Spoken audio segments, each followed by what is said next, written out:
आप सबको अन्नकूट महामहोत्सव की, गोवर्धन पूजा महामहोत्सव की बहुत बहुत शुभकामनाएं। आप सब सुखी रहें। आज का पावन पर्व आप लोग वृंदावन में मना रहे हैं, ये बहुत खुशी की बात है। आज बात करेंगे कि आज का पावन त्योहार क्या है, क्यों मनाया जाता है, क्या इसका विधान है, क्या करना चाहिए। आज के दिन ही भगवान श्री कृष्ण ने इंद्र का अभिमान समाप्त किया था। इंद्र को बड़ा घमंड था कि मैं बड़ा, मेरे से बड़ा कोई नहीं। तब इंद्र ने मूसलाधार पानी बरसाया ब्रजमंडल पर। सारे ब्रजवासी, सारे भक्त, गैयां, बछड़े, ग्वालवाल सब परेशान हो गए। जरूरत से ज्यादा पानी बरसने लगा। सारे ग्वालवाल भगवान की शरण में आए, प्रभु आपने इंद्र की पूजा बंद कराई तो देखो इंद्र नाराज हो गए, पानी बरसा रहे हैं। भगवान बोले चिंता ना करो, आपने पूजा किसकी की है? बोले गिरिराज जी की है। तो चलो जिनकी पूजा करी है वही बचाएंगे। सब गिरिराज जी की तलहटी पर गए और भगवान ने सबकी रक्षा के लिए गिरिराज जी को उठा करके अपनी एक उंगली पर धारण कर लिया। बोलिए गिरिराज धरण भगवान की जय। और गिरिराज जी को 7 दिन तक उठाए रखा। आज के दिन ही भगवान ने गिरिराज जी को स्थापित किया और इंद्र का अभिमान समाप्त हुआ, गिरिराज जी को स्थापित किया। इसलिए भारत के प्रत्येक घर में आज गोबर से गिरिराज जी बनाकर, गोबर से भगवान श्री कृष्ण को बनाकर और दीप जला करके उनके मुख में दूध की धार बहा करके और उनकी परिक्रमा लगाने से गिरिराज जी की परिक्रमा लगाने का फल हम सबको घर बैठे मिलता है। गाय के गोबर से क्या बनाए जाते हैं आज? गिरिराज जी। और उन्हें 56 प्रकार का, जिसकी जो आस्था है, आप दाल रोटी का ही भोग लगाओ, आप 4 प्रकार का भोग लगाओ, 10 प्रकार का लगाओ, 56 प्रकार का, वो आपकी सामर्थ्य है। कुछ नहीं है तो मिश्री के 4 दाने दे दो, चिरौंजी दे दो।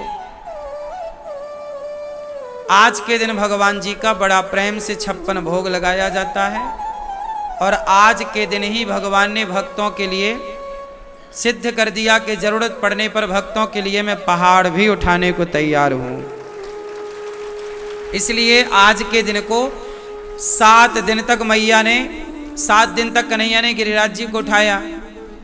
जब गिरिराज जी को रखा तो मैया ने कन्हैया को गोद में बिठाया, कहा लाला 7 दिन से तैने कछु खायो ना है, आज तो को पेट भर के खवाऊंगी। तो कन्हैया को 8 बार खवाती थी मैया यशोदा। कितनी बार खवाती थी? 8 बार रोज खवाती थी। और 7 दिन से कुछ खाया नहीं तो हो गए 8 साते 56। तो एक दिन अन्नकूट, आज के दिन ही मैया ने 56 प्रकार का व्यंजन कन्हैया को परोसा था कि ले लाला आज तो ये खा। इसलिए हर घर की मैया आज के दिन भगवान के लिए 56 भोग बनाती है यशोदा बनकर और अपने लाला को भोग लगाती है, कन्हैया तू आज खा। ये भाव है। इसलिए आपको भी आज गिरिराज जी की आप पूजा करें, परिक्रमा करें, दर्शन करें, वो तो ठीक है, पर सारे लोग तो आ नहीं सकते, सब घर पर हैं अभी। तो आप घर पर ही गिरिराज जी बनाओ गोबर के।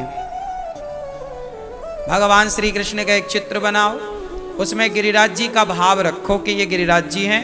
भगवान की एक उंगली पर एक छोटा सा पहाड़ जैसा आप कुछ भी भाव बना सकते हैं और उनकी परिक्रमा लगाइए।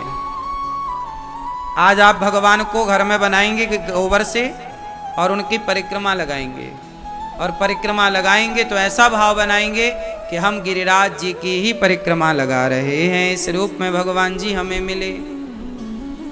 आज के दिन भगवान को 56 भोग लगाया जाता है। आज के दिन अन्नदान की बड़ी महिमा है, इसलिए आज किसी भूखे को भोजन जरूर कराइएगा, अन्न जरूर खिलाइएगा, अन्नदान जरूर कीजिएगा। गौरी गोपाल आश्रम में संतों को अखंड रसोई बढ़ती है, अखंड भोजन बढ़ता है। आप भी आज विचार कर सकते हैं कि आज अन्न क्षेत्र हम भी बंटवाएंगे। आज हम संतों को अन्नदान देने का, सब भक्तों को अन्नदान देने का संकल्प लेंगे। आप भी अन्नकूट के दिन अन्नदान करने का संकल्प ले सकते हैं। आज के द्वारा आज के दिन किया गया अन्नदान कई गुना बढ़ करके हमें प्राप्त होता है। इसलिए आज विशेष अन्नदान की भी महिमा है। इसलिए आज के दिन को अन्नकूट कहते हैं। क्या कहते हैं? क्या कहते हैं? अन्नकूट।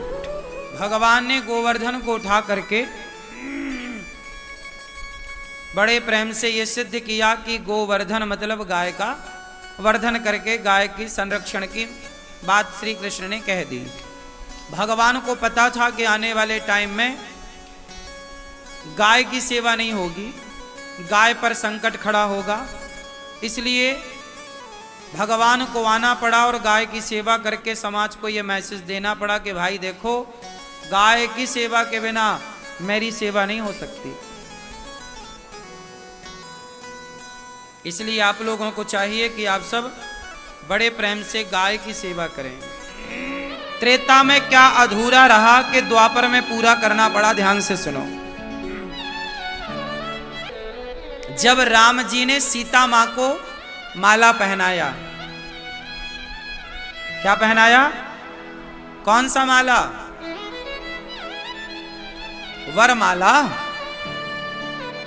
जब राम जी ने सीता मां को वरमाला पहनाया और सीता मां ने राम को वरण किया पति के रूप में, और राम जी ने जब सीता मां को वरण किया पत्नी के रूप में, तो सीता मां की जितनी सहेलियां थी, सखियां थी, सबके मन में ये विचार आया कि हम कब पहनाएंगे राम जी को वरमाला, कब हम राम को अपना पति। अच्छा, राम को देखकर किसके मन में यह ख्याल ना आता होगा कि राम मेरे भी पति हों? क्यों नहीं आता होगा? एक सामान्य से पुरुष को आप देखती हो, कोई बड़ा सफल पुरुष है, बड़ा सुंदर पुरुष है, तो उसी को देखकर आपके मन में ये लड्डू फूटने लग जाते हैं कि काश ये हमारा बन जाए। हाँ या ना? जब सांसारिक पुरुष को देखकर आपके मन में ये विचार आ जाता है कि ये हमारा होता, तो राम को देखकर भला स्त्रियों का ये विचार ना बना होगा कि काश हमारे भी ये कभी पति बनेंगे। मीराबाई के मन में आ गया कि क्या कृष्ण कभी हमारे पति बनेंगे। तो भगवान को देखकर जनकपुर की सखियों का विचार हुआ कि क्या राम हमारे भी कभी पति बनेंगे। तो राम ने बोला कि इस जन्म में तो नहीं, पर आपने मन बनाया है तो मैं आपकी इच्छा अगले जन्म में पूरी करूंगा। एक बात बताएं, जो आप सोचते हैं ना वो होता जरूर है। इसलिए अपनी सोच अच्छी ही रखो। यदि आप ये भी सोचते हैं कि क्या भगवान हमें मिलेंगे, तो भगवान भी तो सोचते होंगे किसने मुझे पाने का मन बनाया है, तो ये तो जिम्मेदारी अब भगवान की है ना कि वो आपको मिलकर के आपकी इच्छा पूरी करें। तो जनकपुर की सखियों के मन में आया कि क्या हमारे पति ऐसे होंगे। तो राम बोले इस जन्म में नहीं, पर अगले जन्म में मैं तुम सबका पति बनकर तुम्हारी इच्छा पूरी करूंगा। तो उन सखियों की इच्छाएं पूरी करने के लिए राम मर्यादा में रहे एक पत्नी के साथ, लेकिन कृष्ण को अनेक पत्नियां बनानी पड़ी, अनेक विवाह करना पड़ा। जो त्रेता की वेटिंग लिस्ट थी वो द्वापर में जाके पूरी हुई। अब भाई रोक भी तो नहीं सकते ना मन को, और मन भी गलत थोड़ी है। भगवान को पाने का मन गलत थोड़ी था, बताओ। एक ये तो पहली बात थी। अब दूसरी बात सुनो। आपने सुना होगा राम जी के सामने एक और महिला आई थी जो ऑफर लेके आई थी कि आप हमसे विवाह कर लो, हम आपसे विवाह करना चाहते हैं। क्या बता सकते हैं कौन थी? क्या थी? मैया बैठो मेरी माँ, तुम कहाँ मुंह बंद करके चली?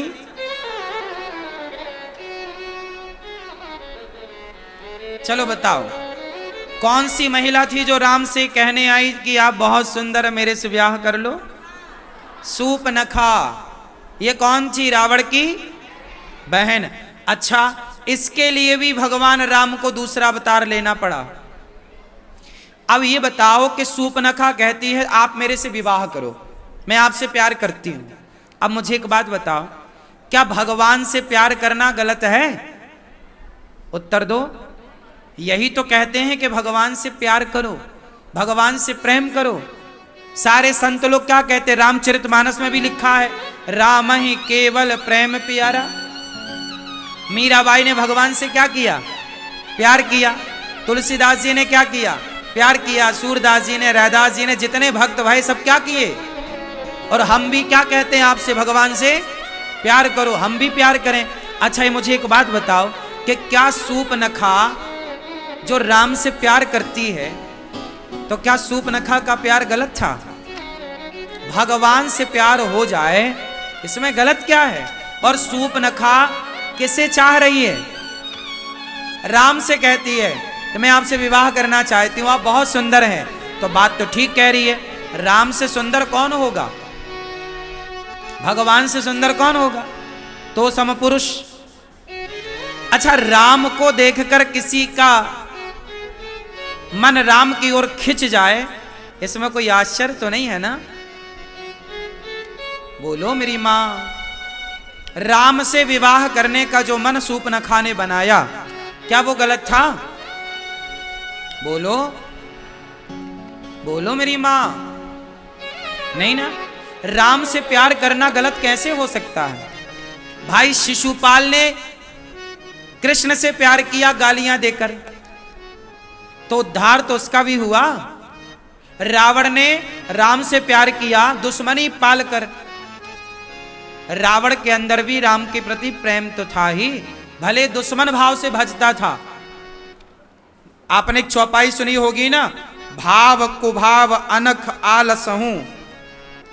चाहे कोई भगवान को भाव से भजे, कुभाव से भजे, आलसी होकर भजे, बस भजे राम राम कहीं जे जमुहाही। कुछ लोग जमहाई लेते समय बोलते राम आ, उसमें भी भगवान का नाम निकल रहा, मंगल है।